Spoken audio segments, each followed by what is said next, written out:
Substandard 2B states that we should coach teachers in and model design and implementation of technology-enhanced learning experiences using a variety of research-based, learner-centered instructional strategies and assessment tools to address the diverse needs and interests of all students. In ISTE 6253, we completed 3 different questionnaires that gave us our own personal results on our personality and leadership styles. We were able to compare our results with other classmates' results, and this just validated the fact that all learners learn differently and that we need to be prepared to use different instructional strategies and assessment tools in our classroom. We also, in FNDS 6170, completed our own Science of Education. I'm going to go back real quick. You can click on my hyperlink up here to see my results for my personality and leadership styles inventory quiz. Alright, back to my Science of Education.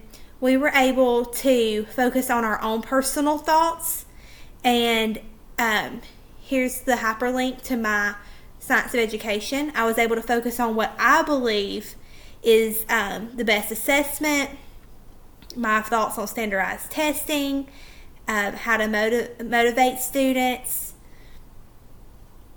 socio-emotional aspects of students, diversity, how to have a supportive environment, the developmental process.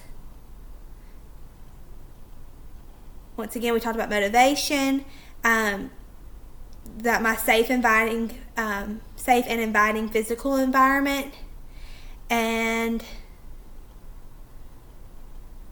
how the human brain is constantly changing, and self-regulation. These were my personal thoughts and opinions on education. We were able to view other people's Science of Education, and so that I was able to compare my thoughts and then also reevaluate some things that I thought that I wanted to do in my classroom, but other people had better ideas. So this made it very clear that not every teacher is the same, and not every teacher has the same thoughts for their classroom and their implementation, but we still just need to make sure that we are doing everything possible to meet all the needs of our students, because not everyone learns the same. Alright, this will, by viewing my Science of Education and reading the other students' Science of Education, I will be able to create a successful learning environment and experience for my students, whether I choose to use my own personal opinion and ideas or use other people's opinions and ideas. I'm able to pull in what's best for my students.